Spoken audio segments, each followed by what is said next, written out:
श्रीमद् भागवतम स्कंद तृतीय अध्याय 21 मनुकर्दम संवाद श्लोक संख्या 51 शब्दार्थ अनुवाद तात्पर्य दिव्यांगिरी श्री भक्तिवेदांत स्वामी प्रभुपाद के द्वारा शिल प्रभुपाद की जाय।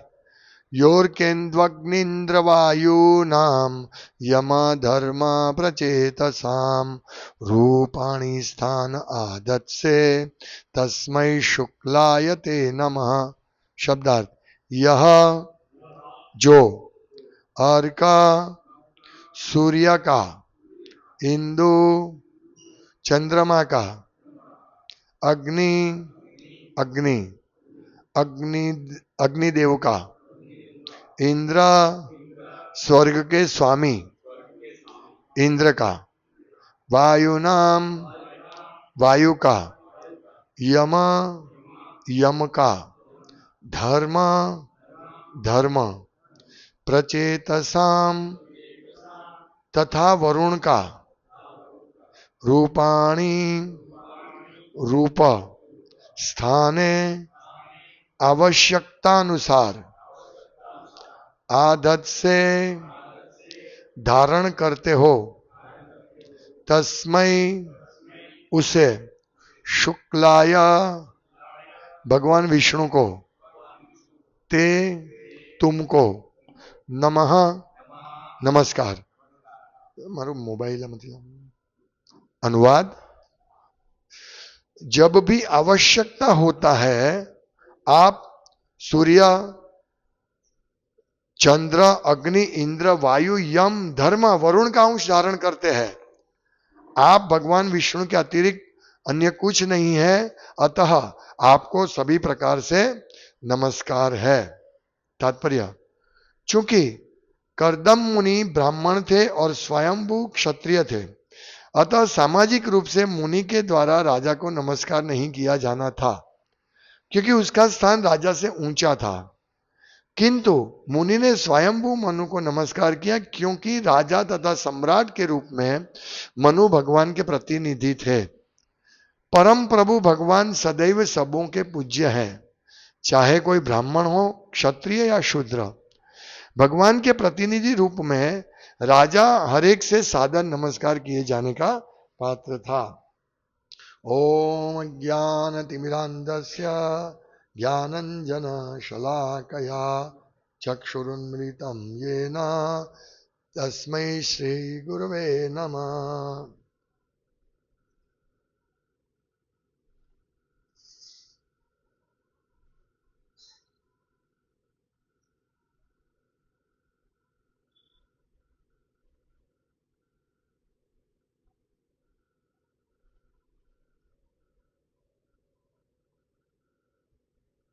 नाम श्रेष्ठम मनुमपि शचिपुत्रमत्र स्वरूपम रूपम तस्याग्रजा मुरुपुरी माधुरीम गोष्ठपतिम राधाकुंडम गिरिवर महोराधिकमाधव संप्राप्तो यस्य प्रतितो कृपया श्रीगुरुं तम नतोस्मि। वंदेहम श्रीगुरु श्रीयुतपदकमलं श्रीगुरुन् वैष्णवांश्च श्रीरूपं साग्रजातं सहगण रघुनाथान्वितं तं सजीवं साद्वैतं सावधूतं परिजनसहितं कृष्ण चैतन्यदेवं श्रीराधा कृष्णपादान् सहगण ललिता श्रीविशाखान्वितांश्च। हे कृष्ण करुणा सिंधो दीनबंधो जगत्पते गोपेश गोपिका कांत राधा कांत नमोस्तुते। तप्त कांचन गौरांगी राधे वृंदावनेश्वरी वृषभानुसुते देवी प्रणमामि हरि प्रिय। वांछा कल्पतरुभ्यश्च कृपा सिन्धुभ्येव च पतितानां पावनेभ्यो वैष्णवेभ्यो नमो नमः। श्री कृष्ण चैतन्य प्रभु नित्यानंद श्री अद्वैत गदाधर शिवासादि गौर भक्त वृंद। हरे कृष्ण कृष्ण कृष्ण हरे हरे, हरे राम राम राम हरे हरे। हरे कृष्ण। श्लोक में 50 का देखा था, पर यह भी बहुत सुंदर शिक्षाप्रद श्लोक है। यहाँ राजा का जो स्थान है उसके बारे में क्लियरेंस होता है। और उससे पहले कल के श्लोक में हमने देखा राजा क्या था, क्या मतलब वो भगवान के प्रतिनिधि रूप में कि उनका कार्य क्या है? सज्जनों की रक्षा करना, दुर्जनों का वध करना। हाँ, ये बहुत आवश्यक है, जो कल जिसने भी लिया, प्रभु जी ने लिया तो डिस्कस किया होगा। तो ये राजा का कर्तव्य है, और वो राजा का कर्तव्य है, वो क्यों करता है? वो भगवान की आज्ञा से। भगवान के वो प्रतिनिधि है, वो भगवान के प्रतिनिधि साक्षात। मतलब राजा को हमें भगवान समझना चाहिए। भगवत गीता में भी कहा है ना कि मनुष्य में राजा मैं हूं, या ये श्लोक टाइम नहीं इसलिए मैं नहीं ढूंढ पाया। नराणाम, हाँ, नराणाम नादीपा मध्य। तो मैं राजा हूं, मतलब राजा भगवान का प्रतिनिधि है, यह हमें समझना चाहिए। हालांकि कलयुग में अभी जो राजा है, वो जो भगवान का राजा के लिए जो कर्तव्य है भगवान की ओर से उनको सौंपा गया, वो कर्तव्य का पालन नहीं कर पाते हैं। जैसे पिछले श्लोक में हमने देखा कि असुरों का वध और सज्जनों की रक्षा, ये राजा का मुख्य कर्तव्य है। लेकिन आज हम देखते हैं राजा इतना अहंकारी है कि अपनी office cabin, AC office cabin में बैठकर युद्ध करवाता है अपने स्वार्थ के लिए। जैसे हम देखते हैं अमेरिका का राष्ट्रपति, जो भी है, मैं नाम नहीं दूंगा, वो या जो भी आए राष्ट्रपति, जो भी, उन्होंने अपने निजी स्वार्थ के लिए ये सब राजा का जो रियल कर्तव्य है उसको साइड पर कर दिया था। आप समझिए, दुर्जनों का नाश करना है और सज्जनों की रक्षा, नहीं कि हमारा लाभ। जैसे अमेरिका के राष्ट्रपति ने जब कोई चीज बोलता है तो उसकी पूरी वर्ल्ड नोंद लेती है। वो राजा बोलता है, अमेरिका का राष्ट्रपति बोला कि अभी युद्ध नहीं होगा, तो शेयर मार्केट इतना ऊपर भागेगा, हाँ, ऊपर भागेगा। फिर दूसरे दिन या दूसरे घंटे में बोलेगा नहीं युद्ध होगा, तो शेयर मार्केट डाउन होगा। तो इस बीच में ये राजा अपना कर्तव्य, अपना पैसा कमा लेता है।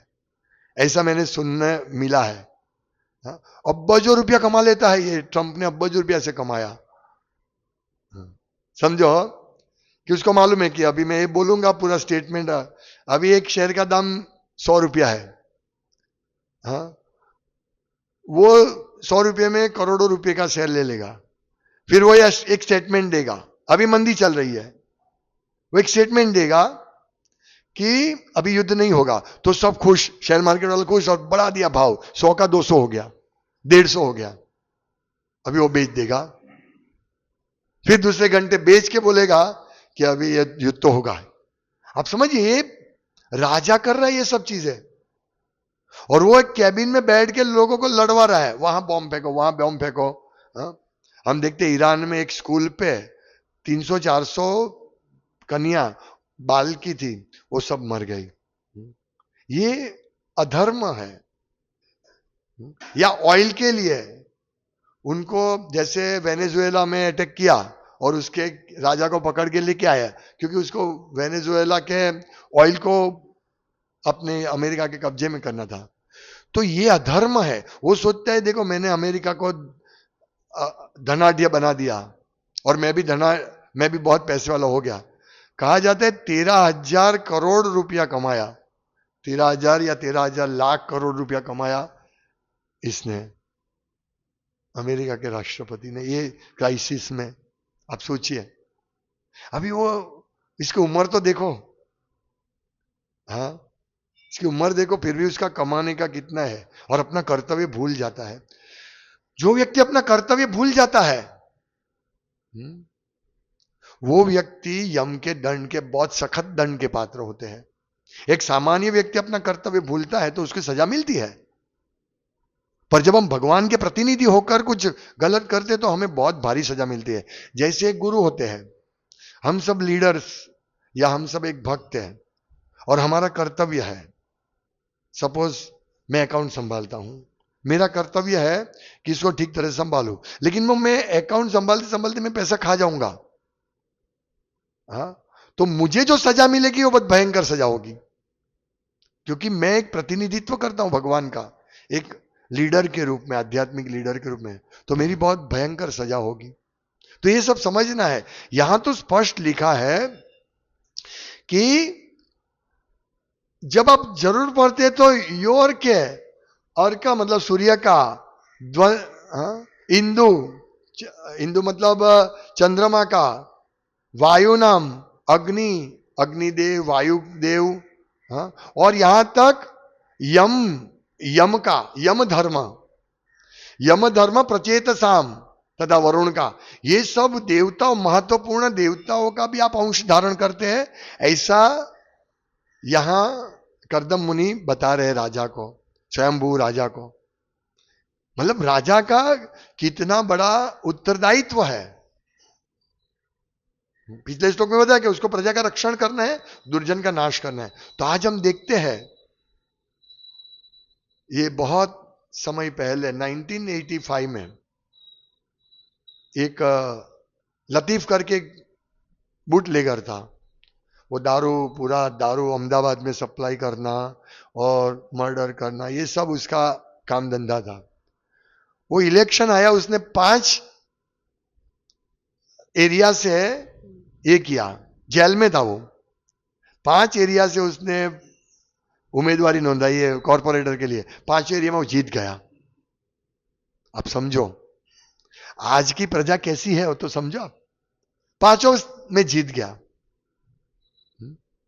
उसको वो जब मेयर के पास मीटिंग में जाता था म्यूनिसिपालिटी की, तो हाथ में रस्सा लेकर पुलिस के साथ जाता था। अभी ऐसे लोगों को आप समझिए प्रजा कितनी दिमाग बिना की है। और आज भी हम देखते हैं कि हमारे संसद में हो या विधानसभा में हो, बहुत सारे ऐसे लोग हैं जिनका चारित्र्य, जिनका क्या बोले कि जो गुंडा तत्व, ये सब रिकॉर्ड, क्रिमिनल रिकॉर्ड है, और वो लोग आज राज्यसभा में, विधानसभा में, या मालूम नहीं। तो आप समझिए अभी हमारी स्थिति क्या है। वो लोग सोचते हैं कि हम तो प्रतिनिधित्व कर रहे हैं, हम बहुत बड़ा हमारा ये है, पर ये कि आज प्रजा का प्रतिनिधित्व करना यानी हमारी इन्फ्लुएंस बढ़ाना, हमारे धन लेना, हमारे जो भी मदद करते उन सबका अच्छा करना। प्रजा के लिए कोई काम नहीं करता, प्रजा के लिए कोई काम नहीं करता। और प्रजा के लिए कोई काम करते तो भी वो यही सोच के कि भाई इसमें मेरा लाभ होगा, वो मुझे नेक्स्ट ईयर मत देगा। आप समझिए ये भावना देखिए। यहां कर्दम मुनि जो ब्राह्मण थे, प्रभुपाद लिखते हैं कि वो ब्राह्मण थे, और ब्राह्मण को क्षत्रियो को प्रणाम करना नहीं होता है, पर क्योंकि ये राजा प्रतिनिधि था, और विशेष करके यहां लिखा है रूपाणी स्थाना, आप आवश्यकता अनुसार ये स्थान लेते हैं, आदत से धारण करते हैं, आप विष्णु के प्रतिनिधि है। तस्मै शुक्लाया ते नमः, आपको नमस्कार, क्योंकि आप विष्णु का स्थान लेते हैं। आप समझिए विष्णु का प्रतिनिधित्व करते हैं। तो ये इसीलिए राजा आदर पात्र था कर्दम मुनि के लिए भी। वो हालांकि वो ऊपर आश्रम में था, वो ब्राह्मण थे, ब्राह्मण पूरे वर्णों में ऊपर है, टॉप है, और सभी वर्ण आश्रम में सन्यासी टॉप है। इसलिए हम देखते हैं सन्यासी कभी किसी को प्रणाम नहीं करते हैं, पर फिर भी इस प्रकार से है, कोई राजा होता है तो उनको प्रणाम करते हैं सन्यासी भी, क्योंकि भगवान का प्रतिनिधि माना जाता है। तो ये हमें सब समझना है। आप देखिए आज भी नरेंद्र मोदी जी है, उनको भी हमें आदर देना चाहिए, क्योंकि वो एक राजा है, वो ऐसे नहीं बैठे हैं, जो भी कारण से आए हैं, पर हमें आदर देना चाहिए। ऐसा नहीं सब लोग गाली देते हैं नरेंद्र मोदी को, ऐसा नहीं होना चाहिए। ये भगवान की योजना से बैठे हैं, और वो कुछ बहुत बड़ी गलती भी करते होंगे, ऐसा मैं नहीं बोलता हूं कि वो एकदम साधु राजा है, नहीं, पर हमें आदर देना चाहिए। हमें सबकी तरह नहीं, सब लोग गाली देते नरेंद्र मोदी ऐसे है वैसे, ये इस प्रकार से नहीं गाली देना चाहिए। ये इससे हम शिक्षा प्राप्त कर सकते हैं। दूसरा, हमें जो शिक्षा लेनी है, एक श्लोक है, आचार्य माम विजानियात नावम मन्येत करेचित। आचार्य जो है, भगवान कहते हैं श्लोक, आचार्य माम विजानियात, मतलब आचार्य मेरा प्रतिनिधित्व है, मैं स्वयं हूं, मतलब आचार्य में स्वयं हूं। आचार्य मेरी जात को समझना चाहिए। भगवान कहते हैं आचार्य माम विजानियात नावमन्येत करेचित, और उनको कभी भी नाव अमन्येत, उनकी अवहेलना नहीं करनी चाहिए, आचार्य की, गुरु की। न मर्त्य बुद्धिया सुएता, उनको ऑर्डिनरी न मर्त्य बुद्धा, मतलब उसको मर्त्य अपने बॉडीली कॉन्सेप्ट में नहीं समझना चाहिए, उसको एक सामान्य मनुष्य नहीं समझना चाहिए। हालांकि हम देखते हैं कि हम भी टॉयलेट बाथरूम जाते हैं, प्रभुपाद भी जाते थे, प्रभुपाद को भी दर्द होता था, गुरु महाराज को भी दर्द होता है, गुरु महाराज भी टॉयलेट जाते, तो हमें ऐसा नहीं समझना चाहिए कि एक मनुष्य है, भगवान ही है, साक्षात धरित्वेन समस्त शास्त्री। ये साक्षात भगवान है, क्योंकि वो भगवान की आज्ञा को, वो भगवान का 100% सेवक है। ये शिक्षा लेनी है। एंड सर्वदेव मयो गुरु हो, और स्पिरिचुअल मास्टर सभी देवताओं के रिप्रेजेंटेटिव है।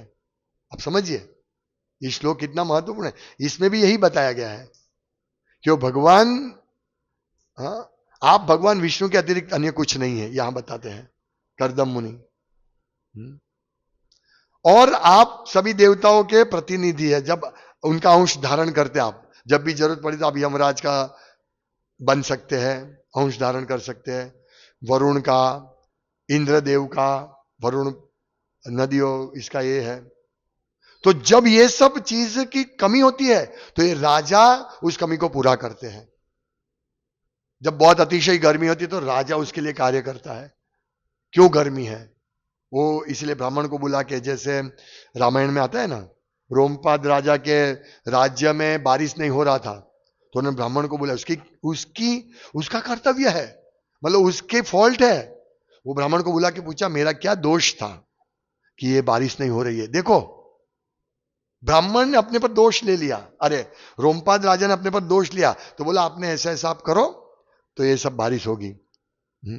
कुछ कारण बताया कि इसकी वजह से बारिश नहीं होने वाली आपके, तो आप ऐसा ऐसा करो, उसका उपाय भी बताइए, ब्राह्मण का कर्तव्य है, ब्राह्मण ऐसा उपाय बताते हैं। इसीलिए हम लोगों को ऐसे ब्राह्मण के पास जाना चाहिए जो एक्सपर्ट है। कभी कभी हम उस ब्राह्मण की निंदा कर लेते हैं, उस गुरु की ही निंदा कर लेते हैं और सोचते हैं ये कैसा है गुरु, देखो ऐसा है वैसा है। नहीं, हमें बहुत सावधान रहना चाहिए किस प्रकार से वो लोग कार्य करते हैं, और हमें कर्तव्य, एक एक चीज, एक एक कर्तव्य हमारा सोच समझ के होना चाहिए। इसीलिए कभी ब्राह्मण या गुरु, शिक्षा गुरु कभी डांट देते हैं, ये सीधा रखने के लिए। हाँ, उस डांट में द्वेष नहीं होता, ईर्ष्या नहीं होती है। गुरु मत डांटते, ईर्ष्या नहीं होती है, क्योंकि उसको पूरा मालूम है। राजा किसी को दंड देता है, तलवार से उसको मृत्यु दंड देता है, किसी को अवार्ड देता है, तो ये द्वेष ईर्ष्या से नहीं देता है। जिसको दंड देने योग्य उसको दंड देता है, जिसको धन देना है उसको धन देता है। ये राजा, अगर वो राजा उसमें चूक जाए तो उसको बहुत भारी सजा मिलेगी। इसी प्रकार एक शिक्षा गुरु या दीक्षा गुरु अपने कर्तव्य में चूक जाता है तो उसको बहुत बड़ी सजा मिलेगी। इसके लिए शिक्षा गुरु को भी बहुत सावधान रहना चाहिए। कोई भी चीज वो प्रस्तुत करे, या कोई भी आदेश दे, या कोई भी कार्य करे, कर्तव्य करे, तो हम लोगों को, शिक्षा गुरु को, वो भी एक ध्यान रखना चाहिए कि इसका रिबाउंस बहुत खराब आएगा। अगर हम कुछ गलत करेंगे इसका बहुत भयंकर रिबाउंस आएगा। हाँ? एक सामान्य व्यक्ति चोरी करता है, उसको सजा मिलेगी जो शास्त्र के हिसाब से, धर्म शास्त्र में जो भी सजा मिलेगी, और राजा को देना चाहिए। लेकिन यदि गुरु अपना कर्तव्य नहीं करेगा और उल्टा करेगा तो उसकी सजा बहुत भारी होती है। इसलिए हम सब लोगों को यह ध्यान देना चाहिए कि शिक्षा गुरु, दीक्षा गुरु, भगवान के प्रतिनिधि, राजा, ये सब क्या है। एक एक चीज पे हम लोग तो अभी हमारे मन में जो सनक आई वो हम बोल देते हैं, हाँ ये तो ऐसा ही है, ये प्रभु जी तो ऐसे ही है, वो तो ऐसे ही करते वैसे करते, हम बोल देते हैं। हम धर्म शास्त्र का विचार नहीं करते, धर्म का विचार नहीं करते, बोल देते हैं हाँ ये प्रभु ग्रुपिज्म करता है, हाँ ये प्रभु हमको ऐसा ही हमको हमारे प्रति व्यवहार करता है। नहीं, सोचना चाहिए क्यों ऐसा किया व्यवहार, मेरे प्रति ऐसा क्यों व्यवहार किया। यदि उन्होंने गलती की है तो उनको शिक्षा मिलेगी, पर मुझे इस प्रकार से नहीं सोचना चाहिए। अभी हम जाहिर में आके गाली दे नरेंद्र मोदी को, ये नहीं करना चाहिए। उन्होंने अगर कोई गलती किया है तो उनको शिक्षा अवश्य मिलेगी, पर मैं क्यों भागीदार बनूं ऐसा, आप समझो। मैं उनकी गलती को, अभी उनकी कोई गलती है उसमें शिक्षा देने के लिए मैं आप लोगों को बताऊं या मैं किसी और को बताऊं तो एक अलग बात है। मैं शिक्षा देने के लिए बता रहा हूं कि नरेंद्र मोदी ने ये गलती किया, वो गलती किया, पर मैं बस मुझे नरेंद्र मोदी पसंद नहीं है। भाई क्यों पसंद नहीं है, वो प्रतिनिधि है, भगवान ने उसको 15 साल 14 12 13 साल से रखा है, कुछ तो काम होगा ना। जो भी है वो भगवान का प्रतिनिधि है। हाँ मेरी अंडरस्टैंडिंग कुछ गलत हो सकती है, या भगवान ने उसको दुख देने के लिए ही रखा हो, यह भी हो सकता है। ट्रंप आया तो ट्रंप को दुख, ट्रंप पूरे वर्ल्ड को दुख देने के लिए भगवान ने किया होगा, हम अपनी सजा भुगतने के लिए, हो सकता है। पर मेरा क्रिटिसाइज करने का कर्तव्य नहीं है, आप समझिए। कोई भी भक्त के प्रति, कोई भी शिक्षा गुरु, दीक्षा गुरु के प्रति, भगवान के प्रति तो है ही नहीं। ये सब सोच विचार कर हम सबको ये करना है, एक एक स्टेप लेना है, समझिए। ये छोटी बात नहीं है। इसी ने बोल दिया अरे इसने हिसाब बरोबर नहीं देते हैं, हिसाब देना चाहिए, वो गलत है, ये समझना चाहिए, कुछ सोच के किया होगा। तो इसका मतलब ये नहीं कि शिक्षा गुरु या दीक्षा गुरु या कोई ऐसा गलत करता है तो हमें प्रश्न नहीं पूछना चाहिए। पूछना चाहिए, अवश्य पूछना चाहिए, प्रभु आपने ऐसा क्यों किया, मुझे समझ में नहीं आ रहा। प्रणिपाते ना, तद विधि प्रणिपाते न परिप्रश्न न सेवया, प्रश्न पूछना चाहिए। मोदी साहब को भी प्रश्न पूछना चाहिए यदि हमारा ऐसा संबंध हो कि प्रभु आपने ऐसा क्यों किया। ऐसे शिक्षा गुरु, दीक्षा गुरु को प्रश्न, जब गुरु महाराज मुझे ये समझ में नहीं आया, आप मुझे समझाइए, तो तुरंत समझाएंगे आपको। पर बोलेगे आप गलत हो, आपने जो किया वो गलत है, फिर वो ठीक है मैं गलत हूं, जाओ। समझ रहे मेरी बात, मालूम नहीं आप किस प्रकार से समझेंगे, पर ये हमारा कर्तव्य क्या है। हमारे प्रतिनिधि को, भगवान के प्रतिनिधि को हमें पूर्ण रूप से आदर देना चाहिए। हाँ, उसकी बात में अगर हमें मतभेद लगे तो हमें पहले तो यही सोचना चाहिए कि मेरी गलती हो सकती है, उनकी गलती नहीं है। जैसे नरेंद्र मोदी की गलती है हम पहले से सोच लेते हैं, या शिक्षा गुरु की गलती है, या हमारे लीडर की गलती है, ये हम पहला प्रश्न, किसी ने बोला ये गलती किया तो हम ये नहीं सोचते हैं क्यों ऐसा उन्होंने व्यवहार किया, वो सोचना चाहिए हमें। भाई मेरी समझ में नहीं आ रहा है इसलिए मैं उनको ही प्रश्न क्यों नहीं पूछूं कि प्रभु आपने ऐसा क्यों किया। समझ रहे, ये बहुत बड़ी शिक्षा इसमें से हम ले सकते हैं। तो प्रतिनिधि, भगवान के प्रतिनिधि के रूप में राजा हरेक के सादर नमस्कार किए जाने का पात्र था। इसी प्रकार हमारे गुरुवर्य हमारे आदर के पात्र है।